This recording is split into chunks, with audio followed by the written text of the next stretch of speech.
अस्सलामुअलैकुम। मैं शमशेर एस्ट्रोलॉजिस्ट सांगला हिल पाकिस्तान से। तो दोस्तों, आज काफ़ी दिनों के बाद मैं आपके लिए एक वीडियो लेके आया हूँ। ये वीडियो इमरान खान उसके ऊपर बनाई गई है और इमरान खान की जन्म कुंडली आज मैं आपके सामने पेश करूंगा कि इमरान खान के साथ क्या हो रहा है और क्या होगा। तो इसके ऊपर बात करते हैं। इमरान खान की जो तारीख पैदाइश है वो 10वें महीने की 5 तारीख 1952 और वक़्त पैदाइश सुबह 7:30 का है और जगह पैदाइश लाहौर है। तो इस टाइम के मुताबिक ये जो कुंडली बनी है ये बुर्ज मीज़ान की कुंडली बनी है और सियारा उसका ज़ोहरा है जो कि पहले घर में ही बैठा हुआ है। अगर कोई भी सियारा अपने घर में पहले घर में बैठा हो तो वो सियारा बहुत ताकतवर माना जाता है और बहुत अच्छा रिजल्ट देता है, जिसके लिए बंदा खूबसूरत भी होता है और इसके अलावा बंदा अमीर तरीन होता है और बंदा अपनी सलाहियतों में मजबूत होता है।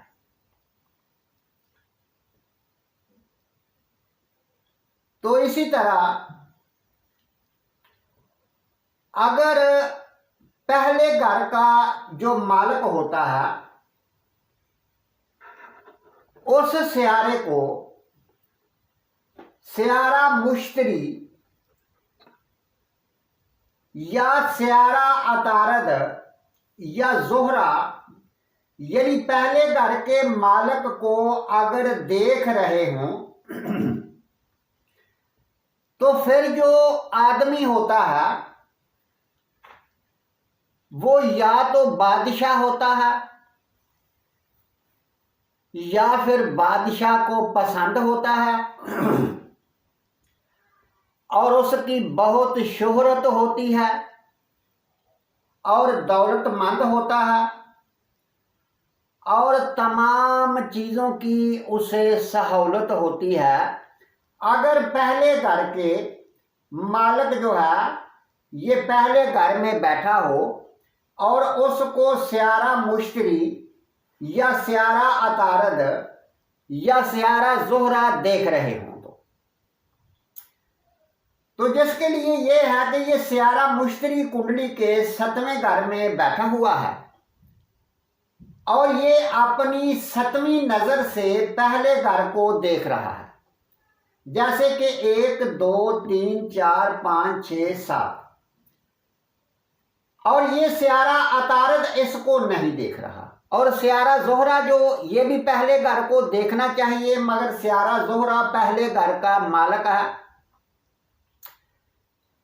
और इसी तरह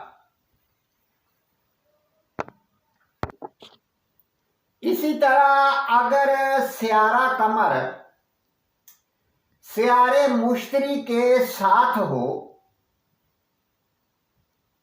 तो ऐसा इंसान जो होता है वो शाही निशानात की निशानदही करता है और वो बहुत खुशकिस्मत होता है, क्योंकि जब सियारा कमर और सियारा मुश्तरी दोनों एक साथ होते हैं तो इसको गज केसरी योग भी कहते हैं।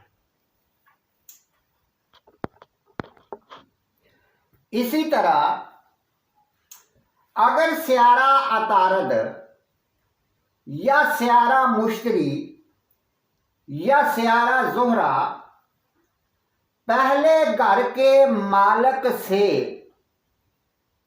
चौथे घर में या सतवें घर में या 10वें घर में हो तो ऐसा बंदा बादशाह बनता है और वो शाही निशानात की निशानदही करता है। तो जिसके लिए हम देख रहे हैं कि कुंडली का पहले घर का मालिक पहले घर में है और स्यारा मुश्तरी 7वें घर में उससे बैठा हुआ है जो कि बादशाह बनने की निशानदही करता है। इसी तरह अगर कुंडली के पहले घर का मालिक पहले घर में ही पाया जाए, जैसे कि ये बुर्ज मीज़ान की कुंडली है और बुर्ज मीज़ान का स्यारा ज़ोहरा है जो कि कुंडली के पहले घर में ही पाया जा रहा है। अगर पहले घर का मालिक खुद पहले घर में हो तो ऐसा बंदा जिस्मानी खुशी उसको मिलती है, सेहत उसकी अच्छी रहती है और काबिलियत से नवाजा जाता है और ज़हीन होता है, चुस्त मजाज होता है। ऐसे बंदे की 2 या 3 बीवियां होती हैं और ऐसा बंदा दूसरी औरतों में भी दिलचस्पी रखता है, यानी मिलजुल कर रहने की आदत उसको होती है अगर पहले घर का मालिक पहले घर में पाया जाए। इसी तरह अगर स्यारा ज़ोहरा जो है ये कुंडली के पहले घर में पाया जाए तो ऐसा बंदा खूबसूरत होता है और खूबियों का मालिक भी होता है और वो शख्स औरतों में दिलचस्पी रखता है और मालदार होता है। तो स्यारा ज़ोहरा पहले घर में है तो इसलिए ऐसा भी असर कुंडली में पाया जाएगा। इसी तरह अगर स्यारा कमर कुंडली के पहले घर के मालिक के साथ नज़र में हो, यानी जाविये में हो, जिस तरह स्यारा कमर जो होता है इसकी एक ही नज़र होती है जो कि 7वीं होती है, तो पहले घर का मालिक पहले घर में है और स्यारा कमर अपनी 7वीं नज़र से कुंडली के पहले घर को देख रहा है। अगर ऐसा होता है तो वो बंदा औरत के कंट्रोल में होता है और बहुत शास्ता होता है और बहुत मालदार होता है, नरम मजाज होता है और बहुत सारे फायदे उसको मिलते हैं। इसी तरह अगर स्यारा मुश्तरी पहले घर के मालिक के साथ नज़र बना रहा हो, जैसे कि स्यारा मुश्तरी अपनी 7वीं नज़र पहले घर के मालिक के साथ बना रहा है, तो स्यारा मुश्तरी जो है अगर ऐसी नज़र बनती है तो ऐसा बंदा मजहबी मशादात में दिलचस्पी लेता है, बादशाह की तरफ से इज्जत मिलती है, मशहूर होता है और नेक लोग, बुजुर्ग और मेहमानों की सोबत जो होती है वो उसको मिलती है। इसी तरह हम बात करते हैं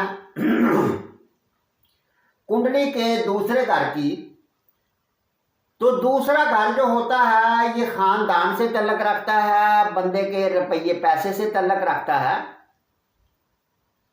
और अगर दूसरे घर का मालिक जो है ये मरीख है जो कि कुंडली के तीसरे घर में बैठा हुआ है। एक तो ये है कि अगर दूसरे घर का मालिक कुंडली के तीसरे घर में आ जाता है तो ऐसा बंदा जो होता है वो बहादुर होता है, अक्लमंद होता है और नेक होता है, मगर थोड़ा कंजूस भी होता है। और इसी तरह ये स्यारा मरीख कुंडली के तीसरे घर में पाया जा रहा है।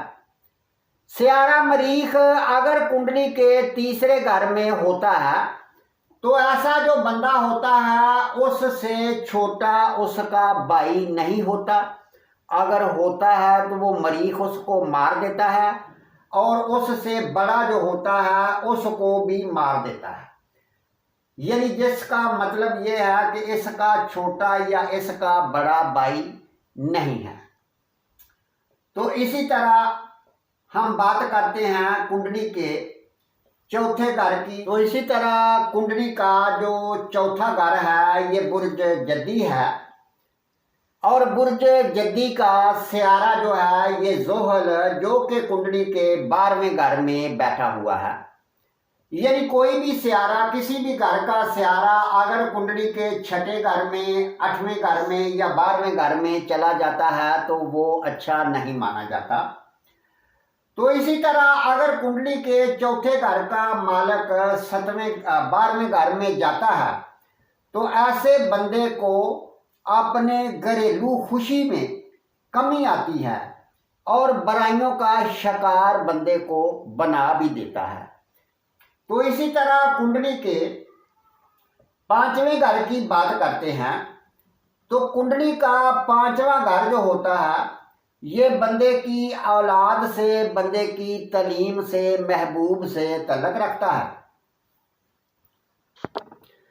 तो इसी तरह अगर कुंडली के 5वें घर का मालक छठे घर में, 8वें घर में या 12वें घर में चला जाता है तो ऐसा जो बंदा होता है उसकी औलाद ना होने के चांस होते हैं। अगर औलाद हो भी जाए तो फिर औलाद का सुख जो होता है वो बंदे की किस्मत में नहीं होता। इसी तरह अगर जन्म कुंडली के 5वें घर का मालक कुंडली के छठे घर में या 8वें घर में या 12वें घर में चला जाता है या वो दुश्मन के घर में हो या जवाल में हो, यानी हबूत हो, नीच का हो, या वो खुद कुंडली के 5वें घर में पाया जाए तो ऐसे बंदे को जिंदगी में मुश्किलात का सामना करना पड़ता है। ये ज़रूरी नहीं कि वो मुश्किलात जो है वो औलाद की हो, यानी ज़िंदगी में कोई भी मुश्किलात आ सकती है उस वक़्त जब के कुंडली के 5वें घर के मालक का दौर दिशा स्टार्ट होगी। इसी तरह अगर जन्म कुंडली के 5वें घर का मालक कुंडली के 12वें घर में चला जाए तो ऐसा बंदा जो होता है वो अपने बेटों की खुशियों से महरूम होता है और या तो वो बंदा किसी और का बच्चा गोद ले सकता है तो या फिर वो उसको अपने बेटों की खुशियां जो होती हैं वो नहीं मिलती। तो ये आपको भी पता है कि यानी वो उसके बेटे हैं, बच्चे हैं, मगर वो ऐसा ही समझ लो कि ना होने के बराबर, यानी वो कहाँ रह रहे हैं और ये कहाँ रह रहा है। तो इसी तरह ये जन्म कुंडली का छठा घर आ जाता है और छठे घर का और तीसरे घर का मालक, यानी छठा घर जो है ये बुर्ज हौत है और तीसरा घर बुर्ज कौस है।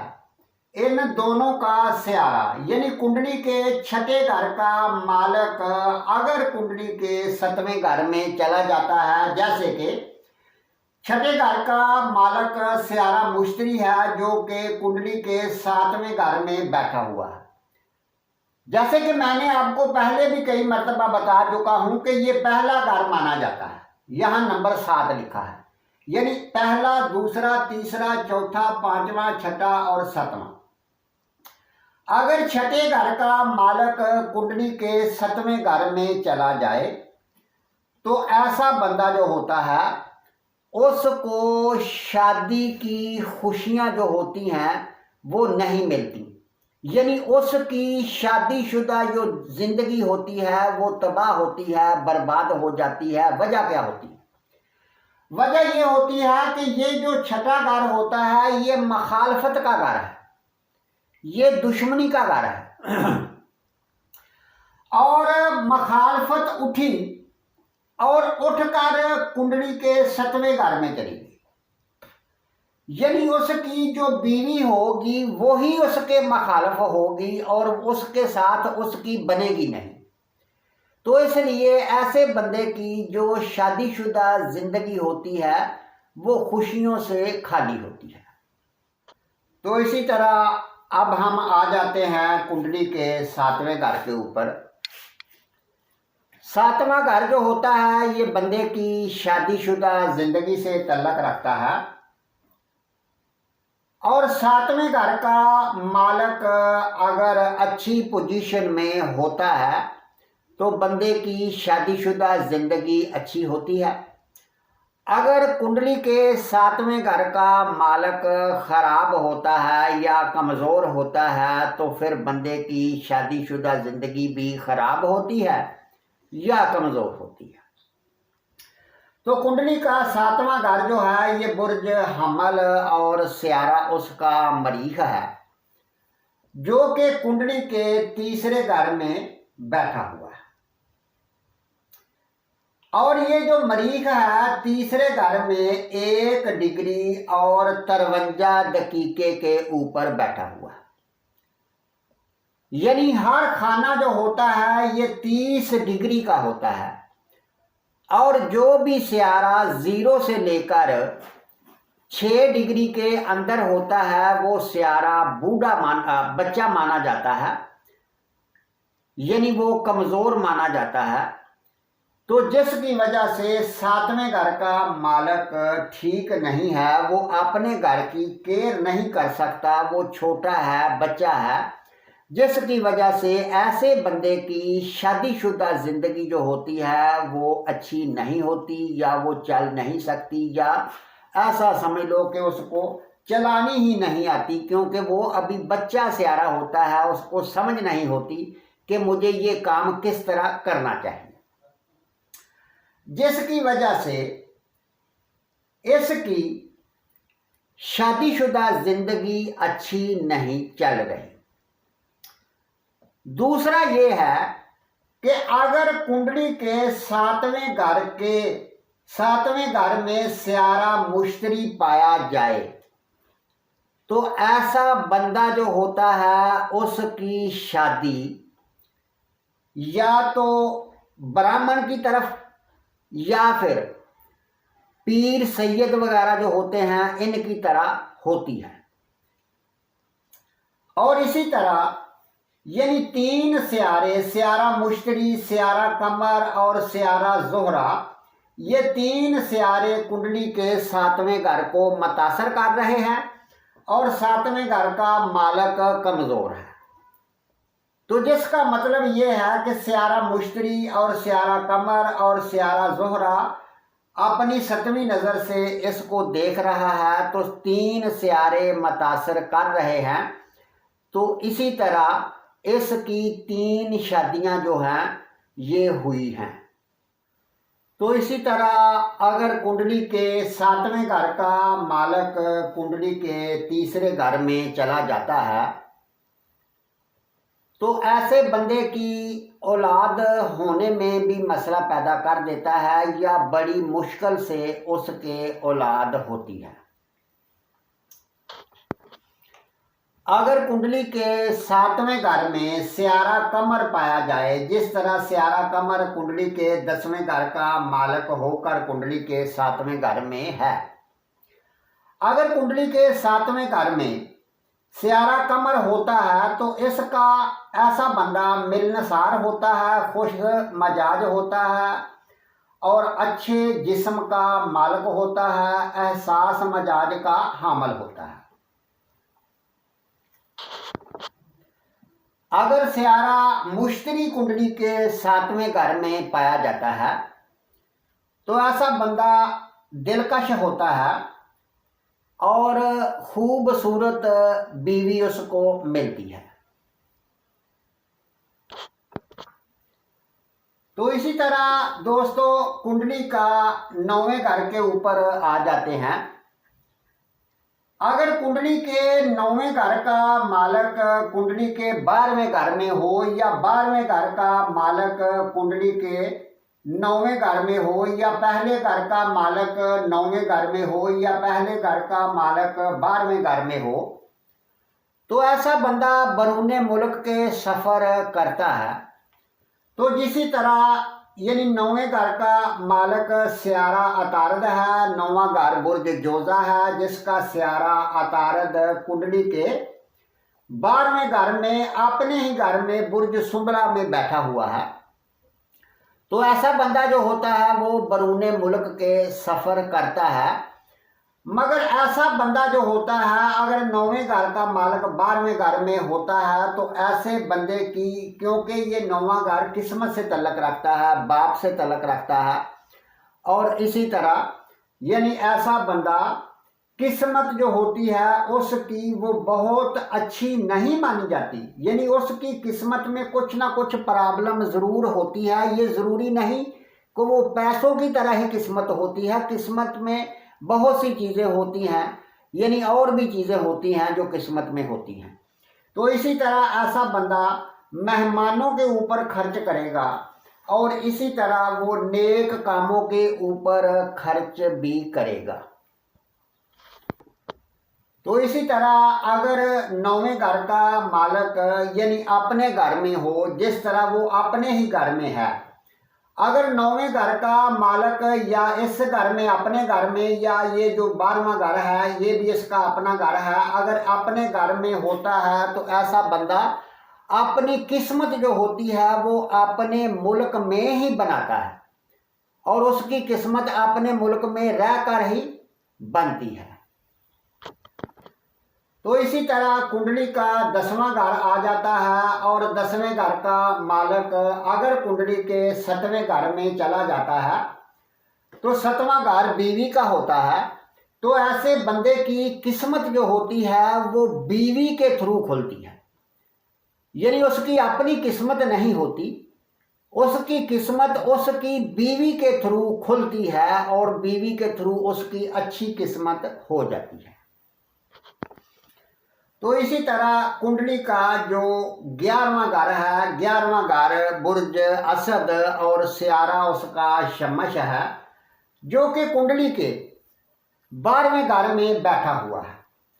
अगर 11वें घर का मालक कुंडली के 12वें घर में चला जाए तो वो बंदा हमेशा अच्छे कामों पर खर्च करेगा, होशियार होता है और ऐसे बंदे की बहुत सी बीवियां होती हैं या वो दूसरी औरतों में दिलचस्पी लेता है और वो बंदा दूसरे मुल्कों में दोस्ती पैदा करता है, यानी उसकी दोस्ती दूसरे मुल्कों में पाई जाती है।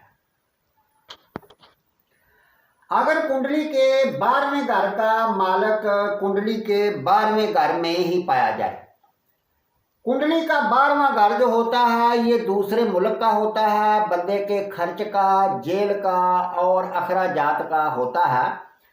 अगर 12वें घर का मालक जिस तरह के 12वां घर बुर्ज सुंबला है और बुर्ज सुंबला का स्यारा अतारद अपने ही घर में बैठा हुआ है तो ऐसा बंदा खर्च करता है, अच्छे कामों के ऊपर वो खर्च करता है। इसी तरह अगर कुंडली के 12वें घर का मालक जो होता है वो अगर किसी पापी स्यारे के साथ जुड़ जाए, जिस तरह स्यारा जोहल जो है ये भी एक पापी स्यारा है और स्यारा शमश भी एक पापी स्यारा है। अगर 12वें घर का मालक पापी स्यारे के साथ जुड़ जाए तो ऐसा बंदा जो होता है वो दूसरे मुल्कों में जाता है और दूसरे मुल्कों में घूमता है। तो जिस तरह आपने देखा कि इसकी कुंडली के 2 स्यारे कुंडली के 12वें घर में पापी स्यारे कुंडली के 12वें घर के मालक के साथ बैठे हुए हैं जो इसको दूसरे मुल्कों में जाने के लिए तैयार करेंगे। तो इसी तरह कुंडली के 12वें घर में स्यारा ज़ोहल, स्यारा शम्मश या स्यारा मरीख माना जाए तो ऐसा बंदा अगर आप कहें कि वो बिल्कुल ठीक है तो वो बिल्कुल ठीक नहीं होता। यानी अगर मैं अपनी बात नहीं कर रहा, मैं इल्मे नजूम की बात कर रहा हूँ कि ऐसा बंदा बुराइयां भी करता है अगर कुंडली के 12वें घर में पापी स्यारे पाए जाएं तो। इसी तरह अगर कुंडली के 12वें घर में स्यारा ज़ोहल या स्यारा मरीख पाया जाए तो ऐसे बंदे की जो कमाई होती है वो बिल्कुल, उसकी कमाई जो होती है वो किसी ना किसी नाजायज जरिए से होती है। यानी वो गलत तरीके से रुपया जो होता है वो इकट्ठा करता है। इसी तरह अगर कुंडली के 12वें घर का मालक कुंडली के 12वें घर में ही पाया जाए, जिस तरह कुंडली का 12वां घर बुर्ज शुमला है और उसका मालक स्यारा अतारद 12वें घर में ही पड़ा हुआ है, तो ऐसा बंदा जो होता है उसको भारी अखराजात का सामना करना पड़ता है। यानी वो जिंदगी में बहुत ज़्यादा बड़े बड़े खर्चे करता है और बड़ी बड़ी चीज़ें बनाता है और जिस्मानी खुशी उसको बहुत अच्छी नहीं मिलती और वो बंदा चिड़चिड़ा होगा और कीना परवर होगा।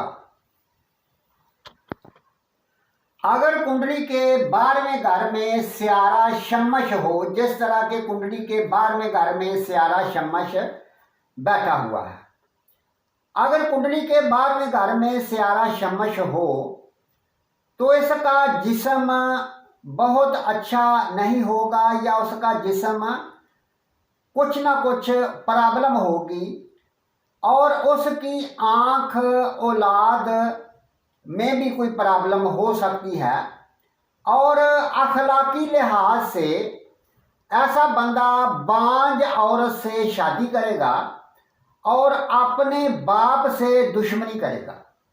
हालांकि मुझे इस चीज़ का इल्म नहीं कि इसके बाप के साथ इसके क्या तल्लुकात थे, मगर कुंडली के हिसाब से ये है कि स्यारा शम्मश और स्यारा ज़ोहल अगर कुंडली के किसी भी घर में इकट्ठे हो जाते हैं तो ऐसा बंदा और उसका वालिद उसके साथ उसके यानी तल्लुकात अच्छे नहीं होते।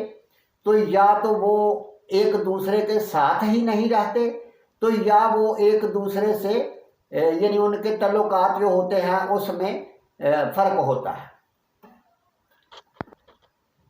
और इसी तरह अगर स्यारा अतारद कुंडली के 12वें घर में हो तो ऐसा बंदा जो होता है वो अपने वादे को निभाने वाला होता है, थोड़ा बेवकूफ़ भी होता है, जलील भी होता है, अच्छा मकर्रर होता है, पढ़ा लिखा होता है, काबिल रहम और बंदा जालिम भी होता है अगर कुंडली के 12वें घर में स्यारा अतारद पाया जाए तो। अगर स्यारा ज़ोहल कुंडली के 12वें घर में किसी के भी पाया जाए तो ऐसा बंदा परेशान होता है, अखलाकी लिहाज से गिरा हुआ होता है, बतूनी, नज़र की कमज़ोरी, बेरहम, बेशरम, बहुत ज़्यादा खर्च करने वाला और तहीन का शिकार होता है अगर कुंडली के 12वें घर में स्यारा ज़ोहल पाया जाए तो। इसी तरह अगर स्यारा अतारद कुंडली के 12वें घर में किसी भी बंदे की कुंडली में पाया जाए तो ऐसा बंदा, ऐसा इंसान जालिम, बेरहम, काफियत शारी का शिकार होगा। तो इसी तरह अगर स्यारा ज़ोहल कुंडली के 12वें घर में पाया जाता है तो ऐसा बंदा जो होता है वो दूसरों के ऊपर अल्जाम तराशी करता है और भारी अखराजात का सामना करता है और नाखुश होता है, यानी जो उसको खुशी चाहिए वो उसको नहीं मिलती। तो इसी तरह दोस्तों, कुंडली तो खैर बंदे के बारे में बहुत कुछ बताती है। जिस तरह ये चार्ट है इसी तरह ये एक D9 चार्ट है, यानी इससे भी बारीकी में जाकर कुंडली बताती है कि जो बंदा नजूमी है वो उसके बारे में बहुत कुछ जानता है। मगर हम इसकी कुंडली के ऊपर बहुत तफसील में नहीं जाना चाहते। अब हम बात करते हैं कि इसके ऊपर ये जो वक़्त चल रहा है, ये वक़्त कैसा चल रहा है और ये वक़्त इसके साथ क्या करने वाला है और क्या हो रहा है। तो सबसे पहले तो हम ये देखते हैं कि ये जो कुंडली का ये जो होते हैं ये सियारों के दौर होते हैं। ये जो सियारों के दौर होते हैं, ये जो होते हैं ये सियारे होते हैं जिन सियारों के दौर चल रहे होते हैं। जिस तरह ये जो ऊपर सियारा है ये सियारा मुश्तरी है जिसका दौर 7वें महीने की 5 तारीख 2015 से लेकर 7वें महीने की 5 तारीख 2031 तक चलता रहेगा। और सियारा मुश्तरी जो है ये कुंडली के 7वें घर में बैठा हुआ, मगर ये कुंडली के 7वें घर में बैठा तो है मगर रजत में चल रहा है, यानी जो सियारा रजत में होता है वो अच्छा नहीं माना जाता या वो बंदे को उस वक़्त ही फायदा देता है जब वो गोचर में उल्ट चलता है। तो सियारा मुश्तरी कुंडली के 3रे घर का और 12वें घर का मालक होकर कुंडली के 7वें घर में बैठा हुआ है। तो 7वां घर बंदे की शादी का है, बंदे के रोजमर्रा के कामों का है, बंदे की शराकतदारी से है। तो जिसका मतलब ये है कि 2015 से 31 तक इसका मुश्तरी का दौर स्टार्ट हुआ है। तो इस अरसे में ही ये बंदा शादी करेगा।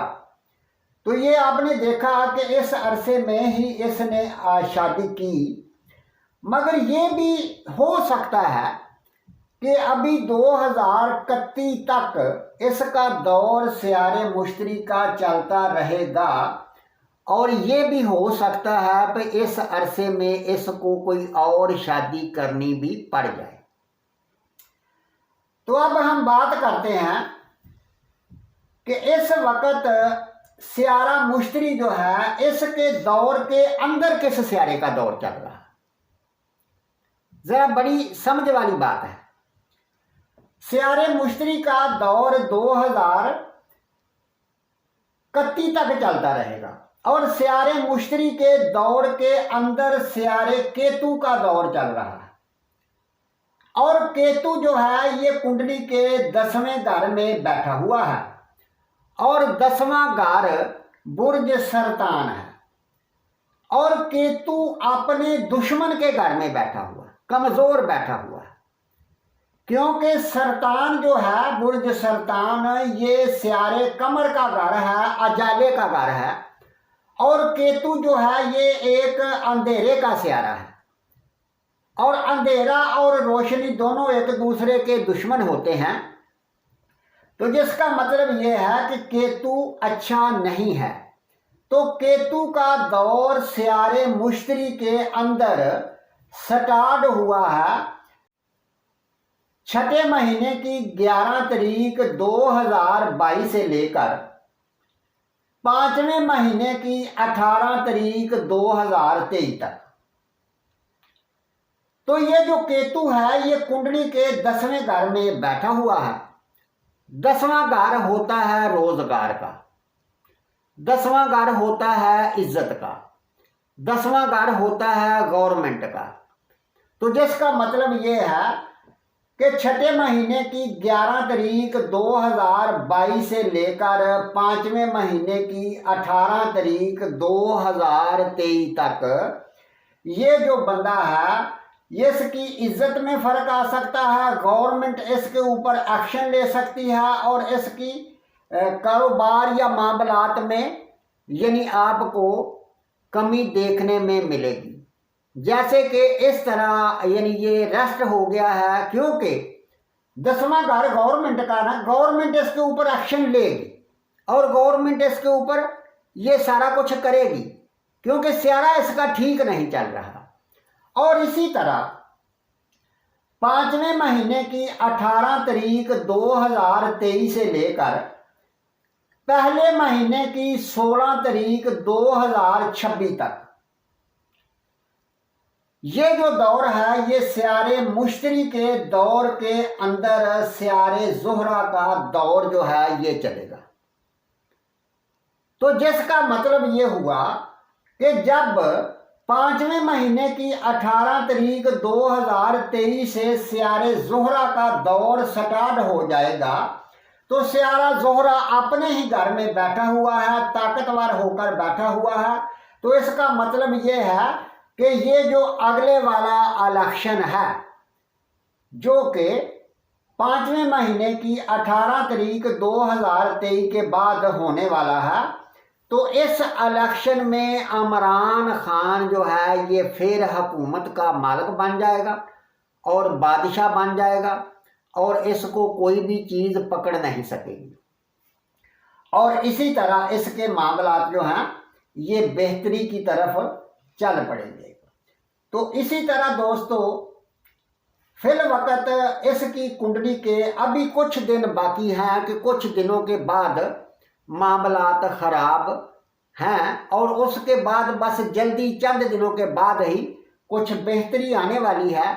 और उसके बाद जो बेहतरी आएगी ये इमरान खान के लिए बहुत अच्छी होगी। तो अब हम एक और भी जाते जाते बात करते हैं कि स्यारा मुश्तरी जो है इसका तल्लक कानूनी मामला से है।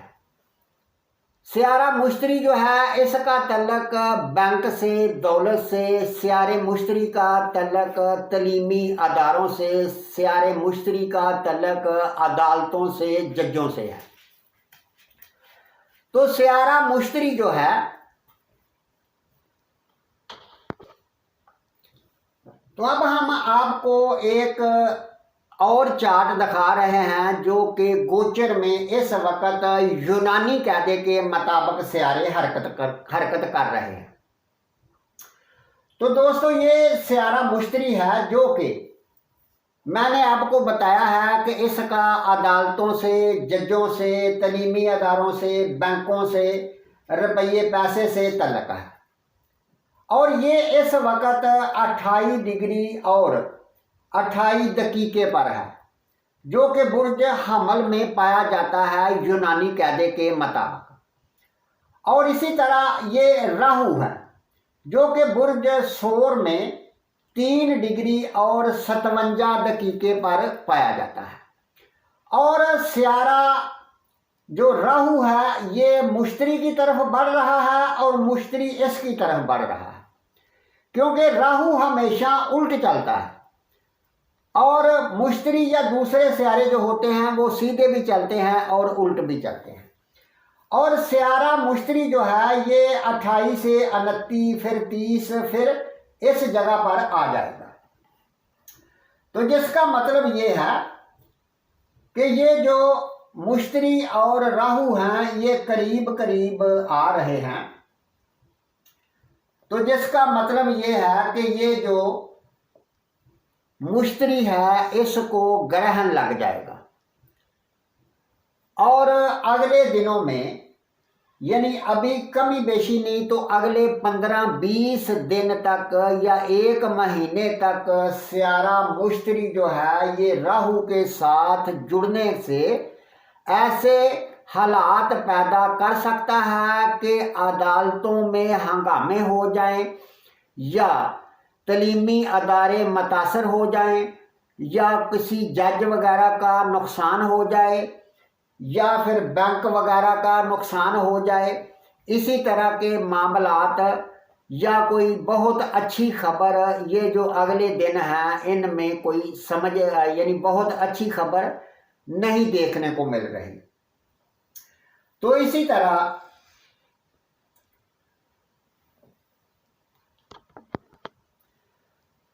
तरह स्यारा शमस जो है ये तकरीबन 19 डिग्री पर है बुर्ज सोर में, और तकरीबन ये 11 दिन के बाद 12 दिन के बाद ये बुर्ज जोजा में चला जाएगा। और बुर्ज जोजा में जाने के बाद स्यारे ज़ोहल से चौथे खाने के फासले पर हो जाएगा, जिस तरह 1, 2, 3 और 4। तो स्यारे शमस की और स्यारे ज़ोहल की आपस में नज़र तरबी बन जाएगी। तो जिसका मतलब ये है कि 10-11 दिन के बाद मामलात और ख़राब हो सकते हैं, या ऐसा समझ लो कि 1 महीने तक हालात वाक़यात जो हैं ये खराबी की तरफ इशारा कर रहे हैं। तो इसी तरह मेरे दोस्तों, अगर आप भी अपने बारे में कुछ जानना चाहें या अपनी कुंडली के बारे में जानना चाहें तो आप भी रब्ता कर सकते हैं। हमारा व्हाट्सएप नंबर है 0307489212। तो इसी तरह हमारा चैनल यूट्यूब पर भी है शमशेर नजूमी के नाम से, और उस पर भी जाकर आप वीडियो देख सकते हैं। हमने बहुत सी वीडियो बनाई हैं। अगर आप इल्म नजूम सीखना चाहते हैं तो फिर भी रब्ता कर सकते हैं। तो इसके साथ ही इजाज़त चाहता हूँ। अल्लाह।